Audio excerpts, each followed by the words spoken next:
Assalamualaikum warahmatullahi wabarakatuh, sahabat Ratu Anggrek. Ini video lanjutan tentang media tanam.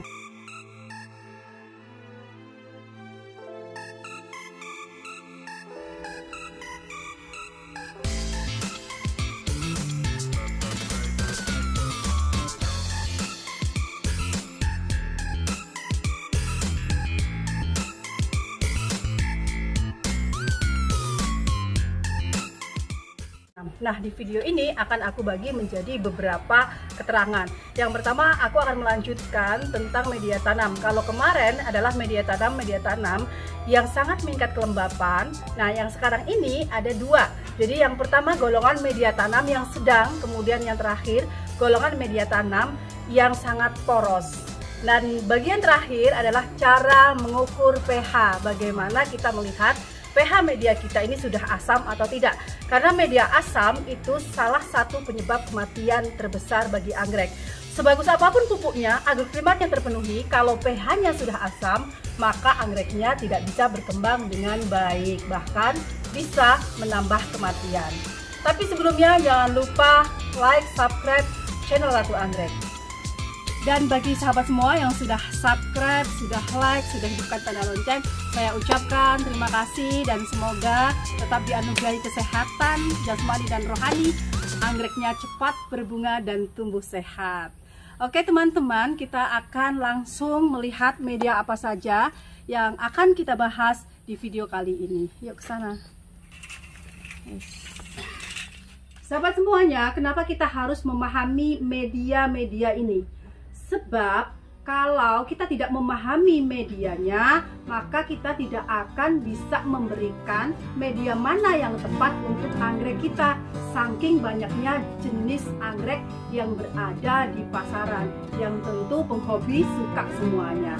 Nah sahabat semuanya, kita akan membahas tentang media yang ini. Ini adalah kategori media-media yang miskin unsur hara. Jadi kekurangan media ini adalah unsur haranya sedikit, tapi kelebihannya murah dan mudah dicari di pasaran. Dia juga lebih awet daripada media lainnya. Tak perlu disterilkan lagi karena sudah melalui pembakaran. Pasti tahu semuanya, ini adalah arang. Arang ini sangat mudah dicari di Indonesia. Arang sendiri sifatnya itu sangat menyerap kelembapan. Jadi untuk anggrek-anggrek tertentu seperti anggrek paragnosis atau anggrek bulan, saya sarankan tidak memakai arang. Karena kenapa? Karena terlalu kering, kecuali Anda tinggal di dataran tinggi. Arang ini cocok bagi anggrek apa saja. Nah, arang ini cocok untuk anggrek Cattleya. Nih, aku punya beberapa Cattleya, semuanya pakai arang. Tapi arangnya kecil-kecil. Kenapa? Supaya tetap lembab ya. Jadi kelembapannya juga masih ada gitu. Walaupun pada dasarnya Cattleya ini sifatnya suka panas, suka yang kering, tetapi dia juga masih butuh sedikit kelembapan.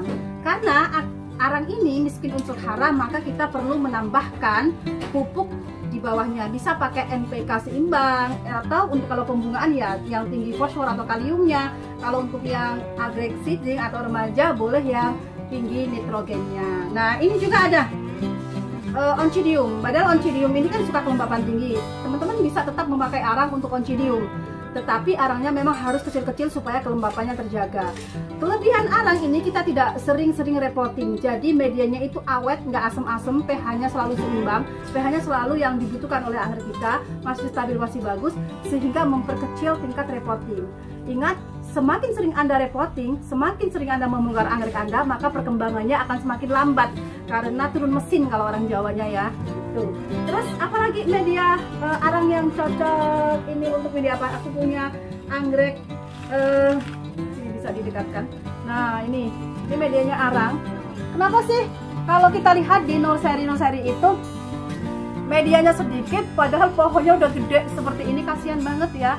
Mungkin nurserynya pelit atau efficient, atau supaya cost operasionalnya terpenuhi gitu. Salah teman-teman. Jadi bukan karena alasan ekonomi atau alasan bisnis. Setiap kita amati anggrek-anggrek epifit itu pasti medianya sedikit. Karena itu salah satu kunci keberhasilan menanam anggrek. Jadi anggrek itu tidak begitu suka media. Dia cukup media sedikit saja akan lebih cepat berkembang, akarnya akan lebih menyerap nutrisi dan akan lebih cepat berbunga. Itu salah satu kuncinya sahabat semuanya. Oke, jadi itu tadi arang sudah cukup dipahami ya. Kalau belum bisa silahkan tanya di komen, atau kalau pengen saya jawab langsung bisa follow TikTok Ratu Anggrek. Itu saya langsung yang menjawab, saya langsung yang mengelola. Teman-teman juga bisa tanya jawab, konsultasi masalah anggrek dan memulai bisnis di TikTok setiap hari Sabtu jam 2 siang.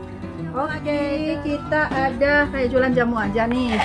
Oke, ini adalah pecahan batu bata atau pecahan genting atau pecahan pot. Nah, media ini termasuk media yang tidak begitu menyerap kelembapan, jadi nggak bisa begitu salah.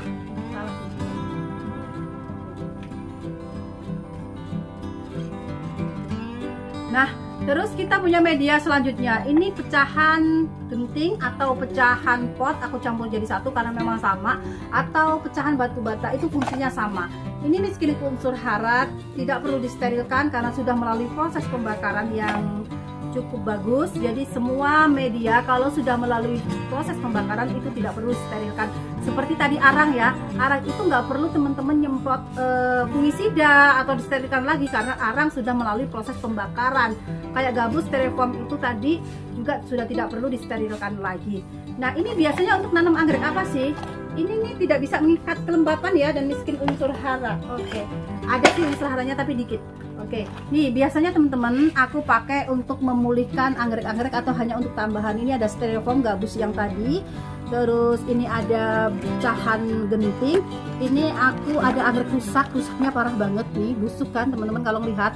Seperti ini dulu itu tinggal 2 ini, kemudian bisa beranak pinak di sininya, di sininya, di sininya. Nah, kalau sudah beranak pinak seperti ini mulai ditambahin media sedikit segini sedikit. Oke, aku kasih gantungan ini kenapa sih? Supaya dia nggak gerak. Itu ada di video-video sebelumnya ya. Terus ini juga sebenarnya tadi harusnya dilihatkan tadi, tapi tadi lupa. Nah, ini salah satu fungsi gabus, ini salah satu fungsi arang. Jadi untuk membantu menumbuhkan akar-akar yang rusak atau membantu memulihkan anggrek yang rusak. Ini dulu cuman ini loh, 1, 2, 3, cuman 3 ini. Jadi 2 ini udah parah. Tapi kita sistem tanam seperti ini dan di video aku sebelumnya udah aku jelasin caranya. Oke, next. Media apa lagi yang aku bahas? Banyak banget. Oke. Terus selanjutnya nih, media ini agak lumayan terkenal. Ini namanya hidroton atau leka. Ini media dari Brazil asalnya. Ini biasanya terkenal di petani hidroponik. Biasanya aslinya untuk media hidroponik. Nah, ini nih kelebihannya sudah memiliki unsur hara dan sudah steril, awet seperti arang, bisa sampai 5 tahun ya, awet. Dan setelah pakai bisa dipakai lagi. Ini awet banget dan tidak kotor di tangan. Kalau arang kan kotor di tangan. Kalau ini tidak. Nah, itu kelebihannya. Tapi harganya agak lumayan mahal. Di Ratu Anggrek ada juga nih. Nah, ini salah satunya teman-teman. Kalau pengen anggreknya cantik manis, dipajang di ruang TV atau di ruang kerja, salah satu media yang saya usulkan adalah leka. Ini kan bersih, jadi kalau disiram nggak sampai mana-mana. Kalau arang kan kotor gitu ya. Kalau media moss, teman-teman banyak yang tidak cocok dengan media moss karena pada umumnya penghobi anggrek itu suka nyiram. Nah, ini kalau potnya seperti ini nih, potnya tinggi seperti ini lapisin leka dulu banyak set, atau lebih bagus sebenarnya gini. Gabus dulu tadi, gabus tadi segini, setelah gabus itu baru masukkan leka sedikit, anggrek, kemudian leka lagi. Itu malah lebih bagus lagi. Karena kenapa? Kalau seperti ini terlalu lembab, teman-teman. Kuncinya kalau terlalu lembab, teman-teman jangan sering menyiram. Nah, kalau ditaruh ruangan, cara menyiramnya bawa dulu keluar pagi ya, jangan siang, dan jangan sore. Kalau sore itu untuk tipikal anggrek bulan itu tidak suka becek. Dia nanti sehabis asar itu sudah mulai proses penguapan, sampai malam itu penguapannya akan kuat. Nah, kalau penguapannya kuat malam itu dan akar-akarnya belum kering, itu umek kalau kita Jawa apa sih? Kalau kayak mau hujan gitu lah, mau hujan itu kan rasanya panas gitu walaupun tidak ada matahari gitu. Jadi akhirnya si anggrek ini terlalu becek, terlalu lembab, terus nggak enak gerah, akhir-akhirnya busuk. Itulah, aku bingung menceritakannya. Oke, ini leka ya, kita tarik dulu. Aku punya leka banyak banget, biasanya aku pakai untuk nanam katasetum kayak gitu. Katria juga bisa, bulan, terus onci juga bisa, untuk banyak sih jenis-jenis anggrek epifit tentunya bisa semuanya. Kalau untuk dendrobium juga bisa. Oke, terus kita punya media nih untuk aku nanam Catasetum, bisa juga dendro. Nih contoh medianya nih. Ini adalah batu apung. Batu apung ini juga bisa untuk media anggrek-anggrek epifit. Batu apung ini kelebihannya awet tahan lama, terus dia bisa banget menumbuhkan lumut. Jadi cocok untuk anggrek-anggrek yang suka kelembapan tinggi seperti Catasetum lumayan suka kelembapan, anggrek bulan juga lumayan suka kelembapan, Oncidium, Cattleya ini walaupun suka panas tapi tetap butuh kelembapan. Jadi dia nanti biasanya semakin lama akan tumbuh lumut-lumut hijau. Jadi lumut-lumut hijau itu bagus untuk anggrek kita. Oke, akan membantu kelembapan, kita singkirkan. Terus kita ada lagi media nih, sekam.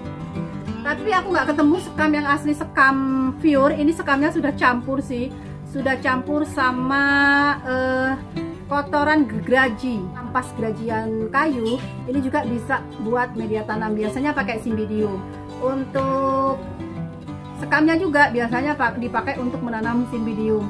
Selain Cymbidium, biasanya anggrek dendrobium yang tipikalnya lama, yang ID lama itu biasanya cocok dengan sekam. Jadi sekam ini kelebihannya mudah dicari dan murah banget. Selain itu dia kaya unsur hara, apalagi kalau sekamnya dibakar itu nitrogennya tinggi banget, nitrogen sampai beli ketan. Nah, kemudian sekam ini cocok untuk menanam anggrek Cymbidium, anggrek-anggrek yang suka lembab, Oncidium. Terus tapi sekamnya disangrai dulu ya, biar nggak terlalu basah gitu. Terus kalau sekamnya dibakar, teman-teman suka lihat nggak? Ada yang pakai media sekam bakar. Nah, sekam bakar itu mix lah dengan media lain ya. Sekam bakar ini mengandung nitrogen tinggi, makanya banyak yang pakai. Oke, aku nggak ada contoh sekam. Oh ya, ini untuk apa namanya? Roh Kudus itu juga bisa pakai sekam. Banyak media-media, banyak anggrek-anggrek yang bisa pakai sekam tadi. Terus yang di tanganku ini adalah tali ijuk. Tali ijuk ini salah satu media yang bisa dipakai untuk menanam anggrek. Biasanya kalau teman-teman ngikat anggrek di pohon itu juga bisa pakai tali ijuk ini. Kalau aku suka pakai tali raffia, lebih awet ya. Kalau tali ijuk ini selain dia bisa mengikat, jadi untuk ikat anggrek di pohon, juga kelebihannya bisa jadi media. Dia ini bisa menyerap kelembapan. Nah, dia ini juga enak kalau kena hujan, ditempel anggreknya, terus kena hujan, medianya ini pun aman. Beda kalau kita pakai media moss. Nah, ini salah satu tali ijuk. Nih, ini bisa jadi media pengikat sekaligus media. Ini anggrek retusa. Jadi ini banyak yang pakai tali ijuk. Lanjut aja langsung ke media selanjutnya. Ini media alternatif yang aku sukai. Ini adalah kayu. Ini udah lama banget sampai agak-agak lapuk ini. Nah, kayu yang dipakai yang bagus kayu-kayu keras ya. Kalau kayu jati oke aja sih. Kalau memang ada biayanya cukup, jadi bisa pakai kayu jati. Ini dulu anggrek yang sangat hidup bagus. Aku tanam di sini, kemudian kena hama rusak. Rusak itu kita bersihkan nih. Tinggal segini aja kita bersihkan. Tumbuh anakan di sini dan sekarang sudah berbunga. Ini juga sama. Oke, kita kembali bahas media selanjutnya.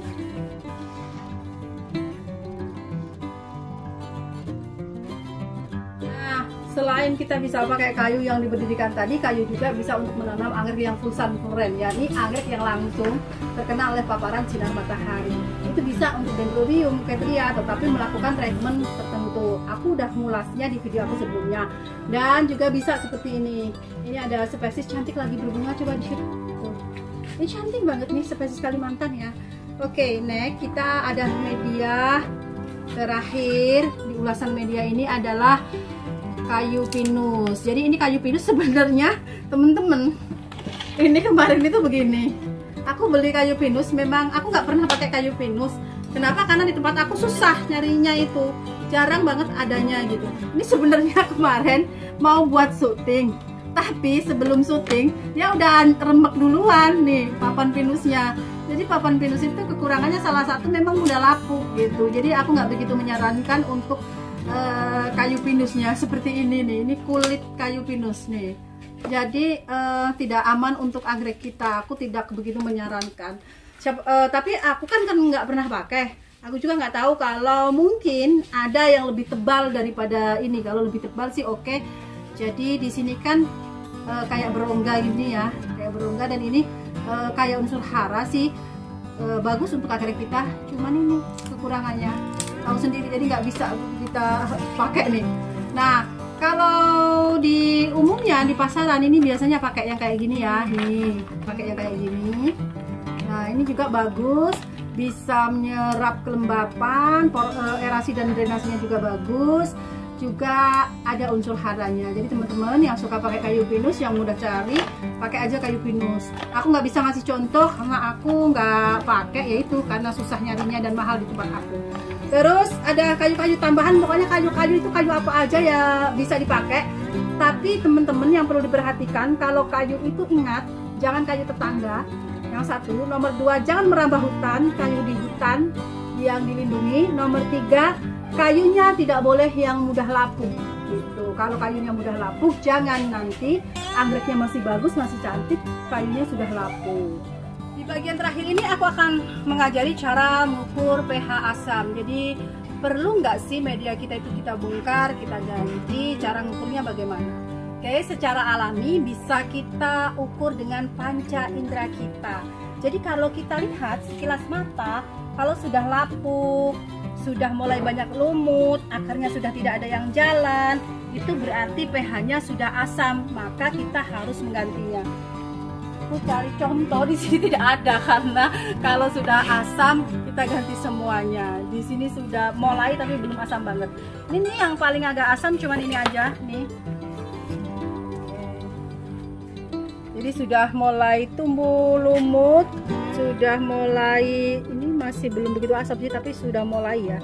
Pokoknya intinya sudah kelihatan dari kasat mata tidak ada pertumbuhan akar baru. Biasanya masih tunas sih, kalau tunas masih, tapi lama-lama tunasnya itu mati kayak gitu. Kalau dipandang itu sudah tidak segar medianya. Terus kalau diraba nih, pakai indera perasa juga nih.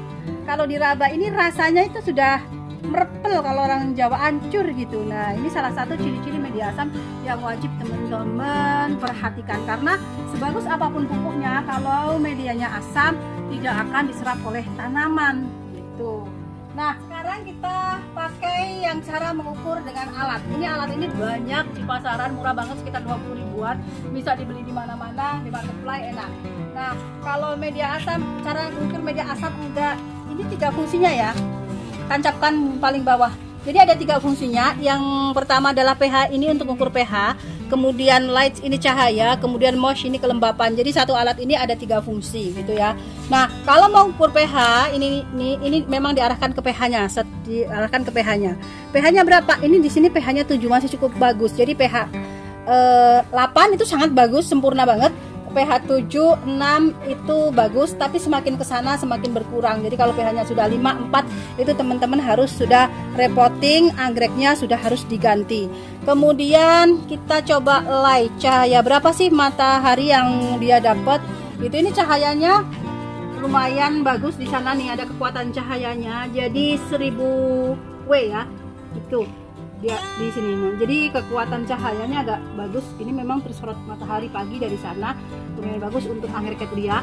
Kemudian kita cek kelembapan. Kelembapannya ada yang di tengah. Jadi semakin ke hijau, semakin ke biru, itu semakin kelembapannya tinggi. Kalau ini kelembapannya sedang. Ini belum saatnya nyiram sih, bentar lagi. Nah, coba kita buktikan di tempat lain sih. Ada anggrek lain nggak? Ini coba, ini ada anggrek kecil banget nih. Ini anggrek dendrobium bulat. Banyak gulmanya.